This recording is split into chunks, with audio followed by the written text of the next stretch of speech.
Walang iwanang samahan. 77 taon ng pagsasama ng Pilipino at ng mga lingkod sa pagbabalita. Una sa radyo, una sa Pilipino. DZRH. Magkabagong bayanihan, serbisyong tapat sa iyo, DZRH. Member KBP, kapisanan ng mga broadcaster ng Pilipinas. MBC Network News, broadcasting nationwide, worldwide, and netwide. From MBC Manila Broadcasting Company in Pasay City, ito ang MBC Network News. Sa headline sa MBC Network News, President Duterte wala sa APEC Summit Gala Dinner, masama raw ang pakiramdam. President Duterte at Russian President Putin nag-usap sa APEC, digong inimbitahan sa Moscow. Mga petisyon kontra Marcos burial, kabilang ang pag-alis ng puntod, ihaharap sa SC. Sa trending news, trending, lalaki, hinaras at inaresto ng mga pulis. Sa good news, unang bahagi ng SSS pension hike, asahan na sa Enero. Sa Alamba News, alamin, ano-ano nga ba ang mga makasaysayang pag-aaklas na naganap sa Pinas? Sa Newscovery, Gear Eye na imbento. Balita mula sa India, tren, tumabingi, mahigit 100 katao, patay. Sa Game Now, NU Pep Squad, nag-4-peat sa UAAP CDC. Sa showbiz, mga pelikula ni Vic Soto, Vice Ganda at Coco Martin, initsyapuera sa 2016 Metro Manila Film Festival. Miss Philippines Janela Joy Cuaton, tinanghal na first runner-up sa Miss Tourism Metropolitan 2016.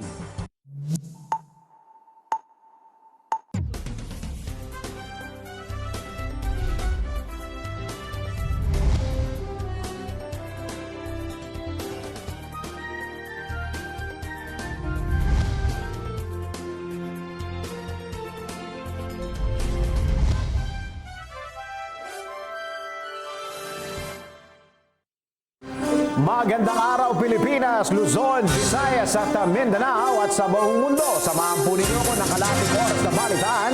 Narito ang detalye ng mga balita. Isang kapapasok lang pong balita, muli na namang lumiban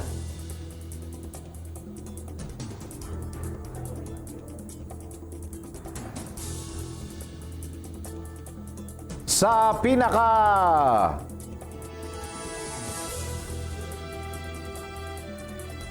tuluyan ng ililibing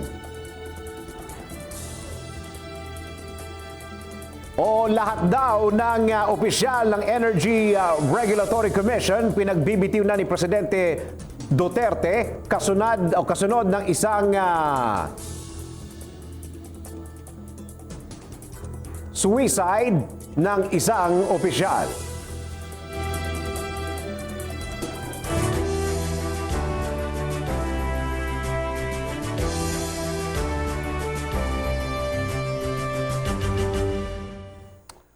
Samantala, muli na namang lumiban si Presidente Duterte sa gala dinner ng APEC Summit dahil sa masamang pakiramdam. Ayon kay Presidential Communications Secretary Martin Andanar, si Foreign Affairs Secretary Perfecto Yasay Jr. ang dumalo sa dinner kung saan ilan sa mga pinuno ng bansa na dumalo sa o ay si US President Barack Obama. Magbabalita si RH48 Sheila Idubas. Hindi nakadalo si Pangulong Duterte sa isa sa pinakaimportanteng bahagi ng APEC Summit na ginanap sa Peru, ang gala dinner ng mga leader ng Asia. Para sa mga leader ng Asia-Pacific Economic Cooperation noong Sabado ng gabi, Linggo ng umaga sa Maynila.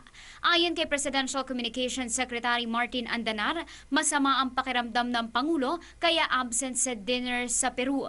Si Foreign Affairs Secretary Perfecto Yasay ang kumatawan sa presidente sa APEC Gala Dinner kung saan nagkaroon ng pagkakataon ng ibang leader na makausap si US President Barack Obama. Pero hindi lang si Duterte ang wala sa dinner dahil hindi rin nakarating doon si South Korean President Park Geun-hye at Thailand Prime Minister Prayut Chan-o-cha. Kahit sa gala dinner ng ASEAN Summit sa Laos noong Oktubre ay hindi rin nakasipot ang Pangulo dahil sa masamang lagay ng kanyang katawan. Para sa MBC Network News RH48, Sheila Edubas naglilingkod sa pagbabalita.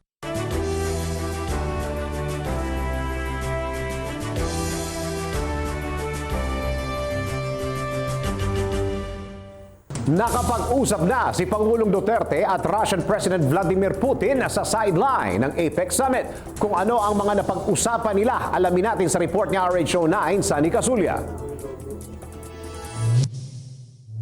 Inimbita ni Russian President Vladimir Putin si Pangulong Digong Duterte na bumisita sa Moscow.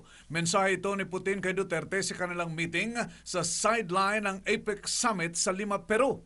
Sinabi ni Foreign Affairs Secretary Perfecto Yasay na magandang pagkakataon ang paanyaya ni Putin na hudyat naman ng mas magandang ugnayan ng Pilipinas at ng Russia.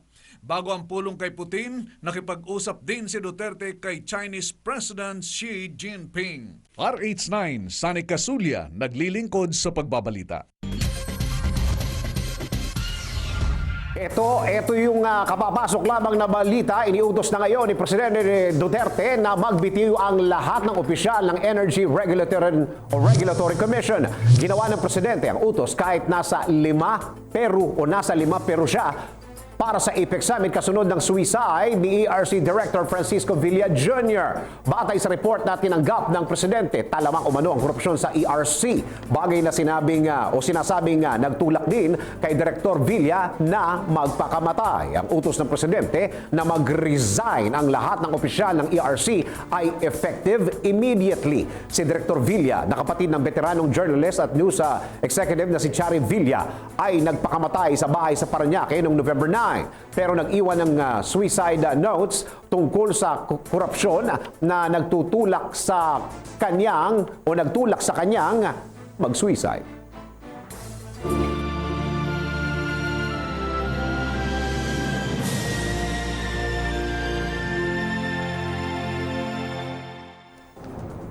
Hindi pa rin sumusuko ang mga anti-Marcos sa kanilang panawagan na hukayin at alisin ang labi ni dating Pangulong Marcos sa libingan ng mga bayani. Sa katunayan, bumuo na ng urgent petition sa Korte Suprema ang mga kontra sa Marcos burial.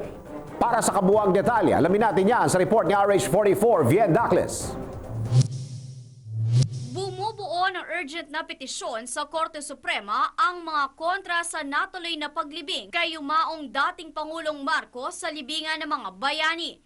Kabilang sa petisyong isasampa ng mga anti-Marcos group ang kahilingang hukayin at alisin ang labi at puntod ni Marcos sa libingan ng mga bayani. Parte pa rin ito ng mga pagkontra sa Marcos burial na binanata na ng mga kritiko na sinadyang i-delay ang abiso para hindi makaporma ang mga tumututol dito. Noong Biyernes kung kailan inilibing si Marcos sa libingan ng mga bayani, inabot ng umaga ang mga estudyante at aktivistang nag-rally sa People Power Monument kontra sa Marcos burial.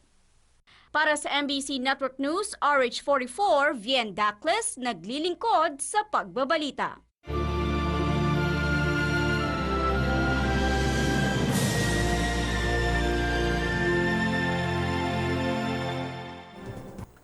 Samantala, desisyon ng Korte Suprema sa Marcos burial malabo nang mabaliktad. Magbabalita si RH14, Letner Ciso Abinales. Wala nang patutunguhan ng anumang mosyon na ihahain sa Korte Suprema kaugnay ng biglaan at pasikretong paglibing kay dating Pangulong Ferdinand Marcos sa libingan ng mga bayani noong Biyernes. Paliwanag ni House Deputy Speaker Ferdinand Castro, napakahirap na para sa Korte na baligtarin ang naging desisyon nito na pumapabor sa Marcos burial sa LNMB. Maging ang pag-exhume o paghukay muli sa bangkay ng diktador na Pangulo ay malabo anyang mangyari dahil bago magawa ito ay kakailanganing baguhin ang naunang desisyon ng Supreme Court. Dahil dito naniniwala si Castro na mababasura rin ang pagpapakontempt sa mga tumulong sa pamilya Marcos para maisakatuparan ang paglilibing. Maaari anyang idahilan ng mga ito na honest mistake of the law ang nangyari dahil sa pag-aakalang pinal na ang SC ruling. Ngayong araw, inaasahang ihahain ng mga anti-Marcos sa pangunguna ni Albay Congressman Ed Selegman ang omnibus motion, kalakip ang motion to exhume kaugnay ng Marcos burial. Yan ang DCRH Newslet, Narciso Abinales, RH14. Nagilingkod sa pagbabalita.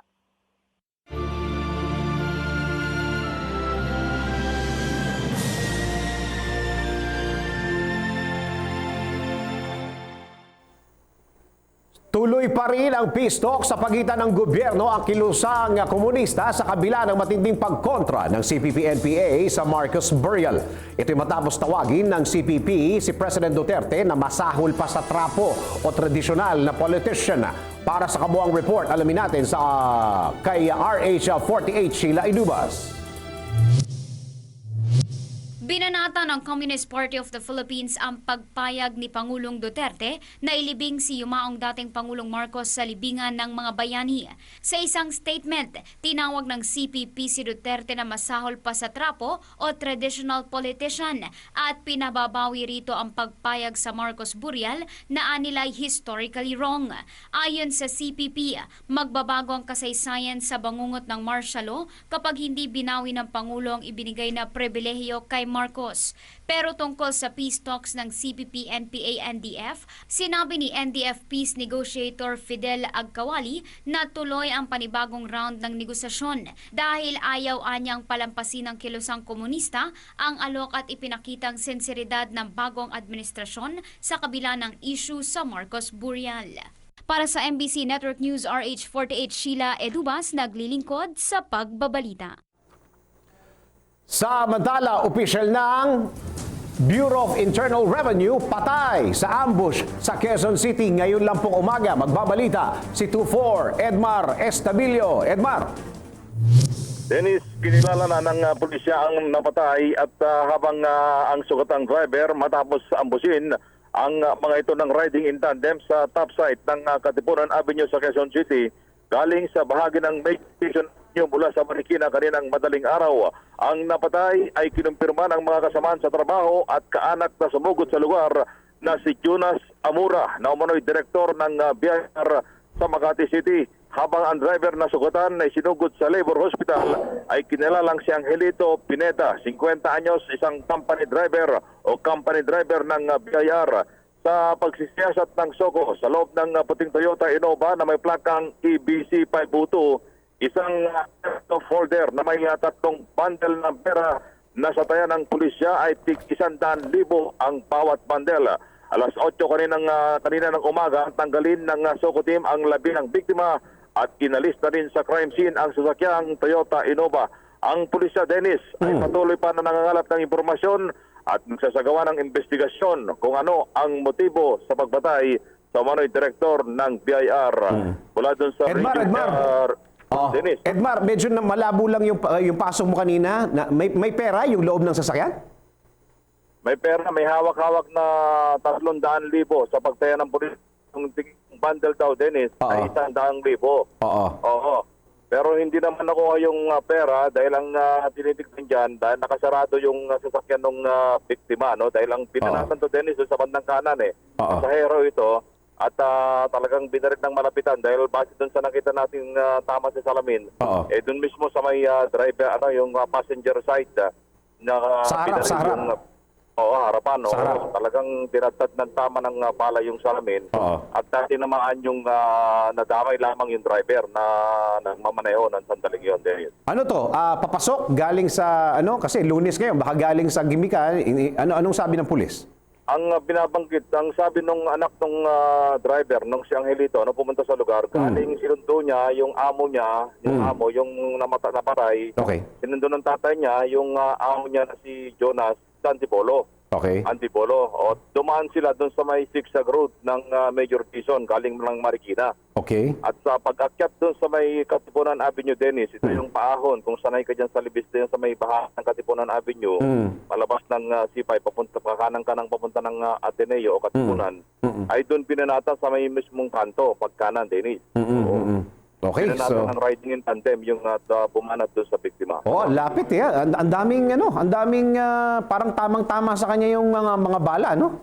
Talagang sinugurado. Siya talaga yung puntirya. Oo, puntirya, oo. Oo, saka mukhang pinagplanuhan dahil sabi mo galing pa ng Antipolo eh. Galing Antipolo yung biktima, Dennis. Okay, at pakitutukan siguro, follow-up report. Maraming salamat, Edmar. Yan, Dennis. Balik sa'yo, Dennis. Okay, nagbabalita ng live si RH24, Edmar Estabilio.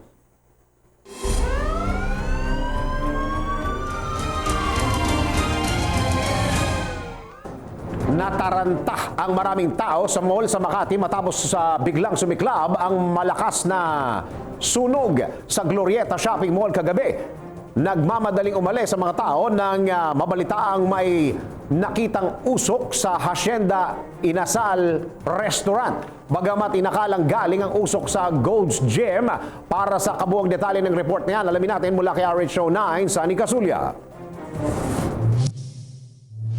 Natarantang maraming tao nang kumalat ang balitang may sunog sa Glorieta Shopping Mall sa Makati City kagabi.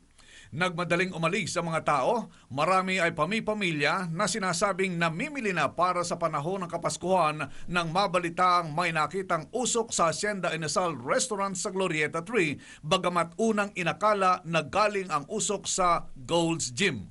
Sinasabing nagsimula ang sunog dakong bago mag alas 8 kagabi at tuluyang nakontrol dakong alas 9 na at nakumpirmang galing sa kusina ng restaurant ang usok. Dahil sa pagkataranta ng mga shoppers, may mga shops sa mataong Glorieta Mall na nagsara ng pinto habang hindi malinaw kung anong nangyayari sa paligid. Batay sa isang post sa social media, pinilit ding i-downplay ng mall ang nangyari nang i-announce sa PA system na meron lang ongoing fire drill kahit gabi na. Kahit sa mga parking slots ng Glorieta ay nagmamadaling makaalis ang mga sasakyan dakong alas 8 na. RH9, Sunny Casulia, naglilingkod sa pagbabalita. Samantala, lumabas sa pag-aaral na malawak ang bokabularyo at matalino ang mga taong palamura kumpara doon sa hindi nagmumura. Sino kayo nag-aaral nito? Para malaman kung ano ang pinagbasihan. Gusto ko rin malaman ito. Sa pag-aaral na ito, alamin natin sa report ni RH44, Gian Dacles. Lumitaw sa pag-aaral na matalino ang mga taong palamura sa kabila na maling intindi tungkol sa pagsasalita ng bad words o foul language. Batay sa pag-aaral ni Benjamin Burgeon, propesor ng Cognitive Sciences sa San Diego, California, may uugnay ang pagmumura sa higher intelligence at wider vocabulary ng isang tao. Tinukoy ni Burgeon ang pagsasaliksik niya noong 2014 sa mga madalas sa pagmumura kung saan lumabas na higit na malawak ang bokabularyo ng mga ito kaysa sa mga taong hindi nagmumura.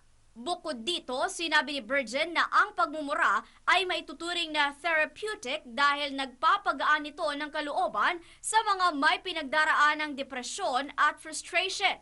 Sa isang pag-aaral naman na nailathala sa Language Sciences, sinasabing hindi dapat ituring na walang kwenta ang taong palamura dahil ang mga ito ang taong confident sa pagbibigkas ng ganitong pananalita at mas articulate sila sa paglalabas ng naiisip at nararamdaman. Para sa MBC Network News, RH44, Vien Dacles, naglilingkod sa pagbabalita.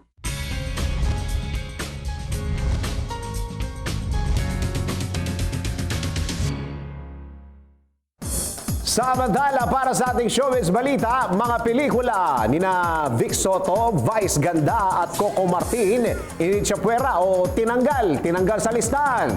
Saan? Sa 2016 Metro Manila Film Festival. Magbabalita, showbiz balita, si Rocky.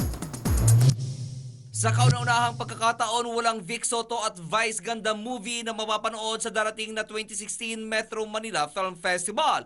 Laglag sa Magic 8 ang mga pelikulang Enteng Kabisote 10 ni Vic at ang Super Parental Guidance ni na Vice at Coco Martin.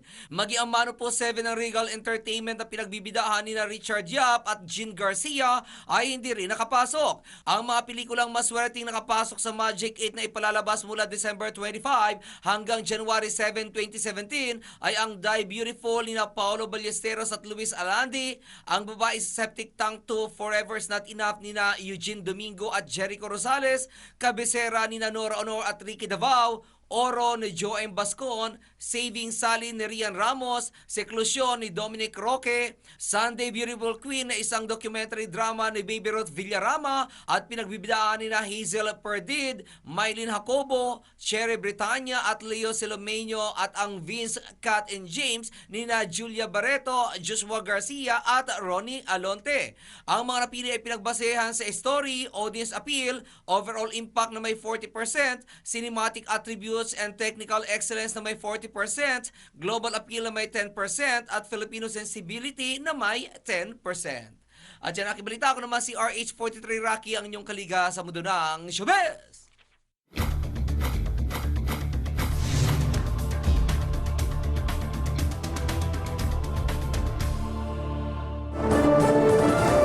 Ito naman, warning sa mga lespo o mga pulis. Trending ngayon sa social media ang video ng isang lalaki na hinaras at pilit pinasok ng mga pulis sa kotse.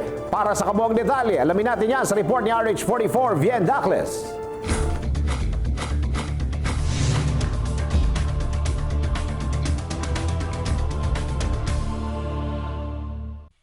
Trending ngayon sa social media ang video ng isang lalaki na pinagtutulungan ng mga pulis sa Cagayan de Oro City. Makikita sa video footage na nakatayo lamang ang lalaki habang suot ang kanyang helmet nang bigla na lang itong lapitan ng dalawang kalalakihan na armado ng baril. Sinubukan pa ng biktima na manlaban pero sumunod pang lumapit sa kanya ang dalawa pang armadong lalaki at pinwersa itong pumasok sa sasakyan. Ayon sa isa sa mga residente, walang kahit na anong kaso ang lalaki at nakabenta umano ito ng malaking halaga ng bahay. Hawak na umano ng NBI ang mga pulis pero hindi pa rin natatagpuan ang lalaking biktima. Para sa MBC Network News, RH44, Vien Dacles, naglilingkod sa pagbabalita.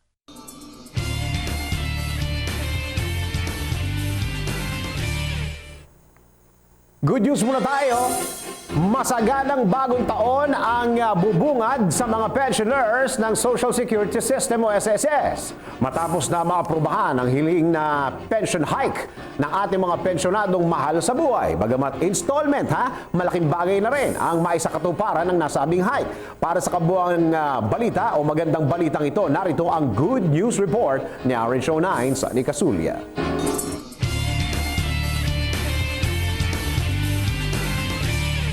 Ibibigay na sa January 2017 ang first set ng 2 gives na pension hike ng Social Security System o SSS sa mga pensioners na nagkakahalaga ng 1,000 piso.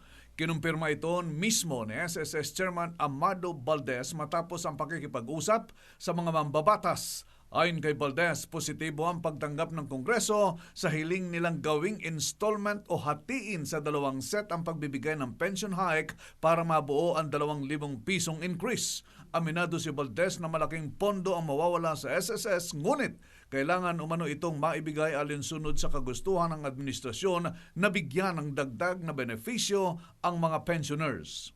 At yan ang ating Good News, RH9, Sunny Casulia, naglilingkod sa pagbabalita.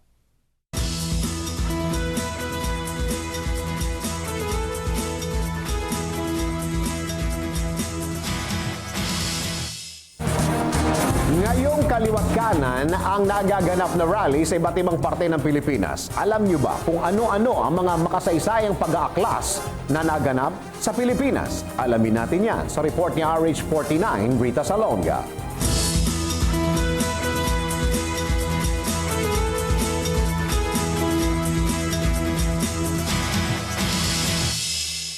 Biglaan ang ginawang libing sa dating Pangulong Ferdinand Marcos sa libingan ng mga bayani noong Biyernes. Mula sa mga report na di umani isinakay ang mga labi ng dating diktador sa chopper ng Armed Forces of the Philippines hanggang sa kinumpirma mismo ng AFP na tuloy na nga ang libing ni Marcos. Ayon sa report, sadyang hindi sinapubliko ang araw ng pagpapalibing ng dating Pangulo ayon na rin sa kagustuhan ng mga pamilya nito. Sa isang press conference, pinasalamatan ni Governor Amy Marcos ang Pangulong Rodrigo Duterte at mga supporters ng pamilya nila sa walang sawang pagtutulak para mailibing sa libingan ng mga bayani ang dating Pangulong Marcos. Humingi rin si Amy ng dispensa sa publiko sa pagsisikreto at simpleng libing sa kanilang namayapang ama, para na rin hindi na masaktan ang mga taong hanggang ngayon ay nagdaramdam pa. Sinalubong ng kabi-kabilang protesta ang pagpapalibing kay Marcos, pati ang ilang mga personalidad sa gobyerno ay hindi na iwasang magkomento tungkol dito. Para kay Vice President Leni Robredo, ang Marcos burial ay inihalin tulad niya sa A Thief in the Night. Para kay Senador Bam Aquino naman, umaasa siya na hindi na mauulit ang martial law ngayong panahon ng Administrasyong Duterte. Ngunit ayon sa Supreme Court, walang legal obstacle na pwedeng humarang sa pagpapalibing ni Marcos sa libingan ng mga bayani. Ang mga Pilipino ay hindi na bago sa mga pag-aaklas. Madalas, dinadala nila sa daan ang mga bagay na hindi kayang resolbahin ng batas. Balikan natin ang ilan sa mga makasaysayang pag-aaklas at kung bakit may koneksyon ng mga ito sa rehimeng Marcos. Para sa kabuuang balita, maglagon lang sa www.dcihnews.com. Para sa Alam Ba News, RH49, Rita Salonga, naglilingkod sa pagbabalita.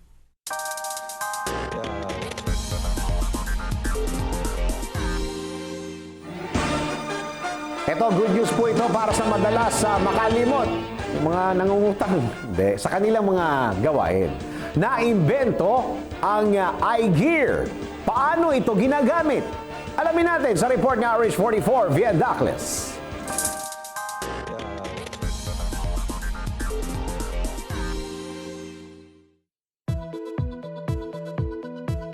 Makakalimutin ka ba? Nagiging hassle ba sa'yo ang nakakaiwan lagi ng mga gamit kapag umaalis ng bahay at huli na kapag naalala mong naiwan mo pala? Magiging hassle-free ka na sa pamamagitan ng Gear Eye, isang manipis na sticker na ikinakabit sa mga personal belongings ng mga on-the-go professionals. Minamanage ng Gear Eye ang mga mahalagang gamit at sinisiguro nitong dala-dala mo ang iyong mga gamit papuntang opisina at pauwi ng bahay. Just place the RFID gear tag sa iyong gamit and magiging worry-free ka na may makakalimutan kang gamit pag-alis at pag-uwi ng bahay. Just tap your smartphone and voila! Wala ka nang makakalimutang gamit. At yan ang ating Newscovery, RH44, Vien Dacles, naglilingkod sa pagbabalita.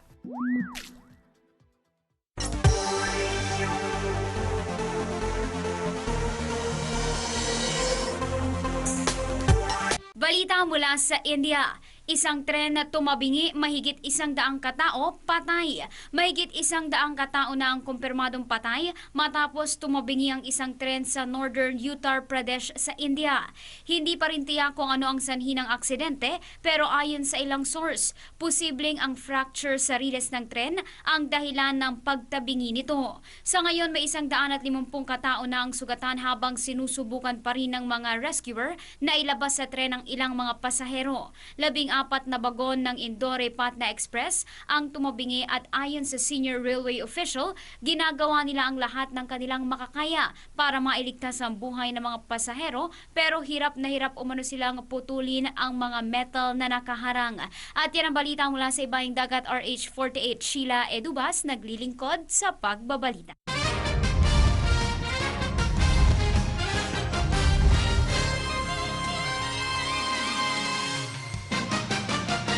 Muling nakuha ng National University Pep Squad ang korona ng UAAP Cheer Dance Competition noong Sabado. Nanaig muli ang galing ng cheerers at gymnasts mula sa National University para makuha ang kanilang ika-4 na sunod-sunod na championship sa nasabing event. Samantalang nasungkit ng FU Tamarack ang second place sa pamamagitan ng kanilang Broadway-inspired routine kung saan na-impress nila ang mga judges dahil sa husay ng kanilang mga lift at tumblings. Pero isa sa naging highlight ng hapon na iyon ay ang Polynesian-inspired routine ng Adamson Pep Squad na nagtapos ng third place. Indinaan ng Falcon Pep Squad sa ganda ng execution ng kanilang pyramids ang kanilang makapagtindig balahibong performance.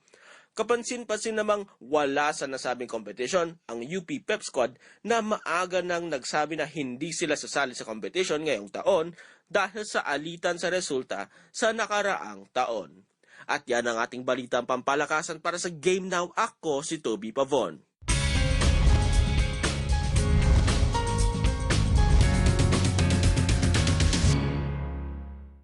Isa na namang Pinay ang nagdala ng karangalan sa bansa. Bagamat hindi nakuha ang corona, ngunit hindi pa rin naisang tabi ang ganda ng Filipina matapos sa tanghaling first runner-up sa katatapos lamang na Miss Tourism Metropolitan si Janela Joy Cuaton.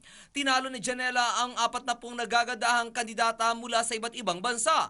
Tinanghal namang winner si Miss Thailand Amanda Charlene, second runner-up si Miss Cambodia Hang Manita, third runner-up si Miss Costa Rica Raquel Maria Guevara Avila, at fourth runner-up si Miss China si Jun Jia.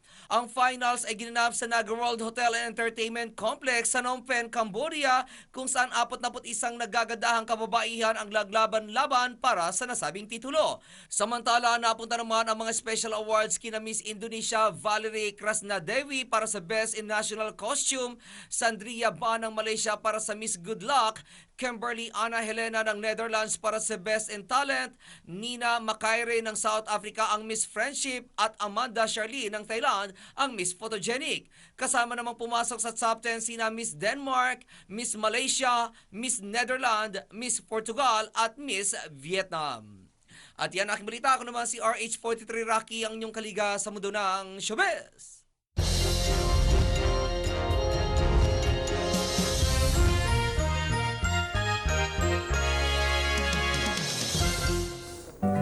Bumuhos ang ulan sa iba't ibang bahagi ng bansa sa nakalipas na weekend. Ay, ba't sa amin hindi? Indikasyon ba ito na isa na namang sama ng panahon ang maaaring tumama sa ating bansa? Ano nga ba ang kasalukuyang lagay ng ating panahon? Alamin natin ang latest weather situation sa buong kapuluan mula kay RH44 Vien Dacles. Vien. Thank you, Dennis. Isang bagong low pressure area or LPA ang binabantayan ngayon ng Pag-asa na inaasahang papasok sa Philippine Area of Responsibility anumang araw or oras bukas. Ayon kay Shelly Ignacio ng Pag-asa, 50% lamang ang tsansang ito'y maging isang bagyo na kung tuluyang magiging bagyo at papasok sa PAR ay tatawagin sa pangalang Marce. Ito na maaari ang unang bagyo na papasok sa bansa ngayong buwan at ika-13 naman ngayong taon. Gayunpaman, sinabi ni Ignacio na hindi makakaapekto ang LPA sa malaking bahagi ng bansa sa susunod na 3 araw.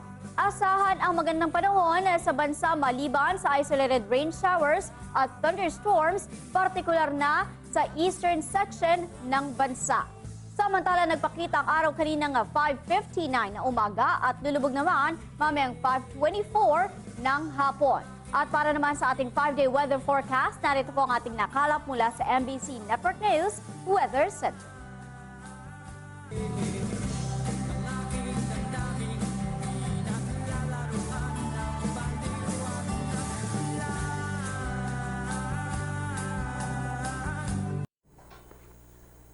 Samantala, para sa ating Christmas countdown, ilang araw na lang, Pasko na. Ito po ang ating countdown. Meron tayong 33 days, 12 hours, 21 minutes at 45 seconds bago magpasko.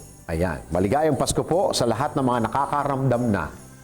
At sumayin nyo na naman po ang kalahating oras ng ating balitaan. Mga impormasyong dapat ninyong malaman saan mang sulok ng mundo. Sa ngalan ng mubo ng MBC Network News, ako po inyong lingkod sa pagbabalita. Ako po si Dennis Antenor Jr. Bukas alas 11 po ng umaga, tuloy-tuloy po ang ating balitaan dito lamang sa MBC Network News.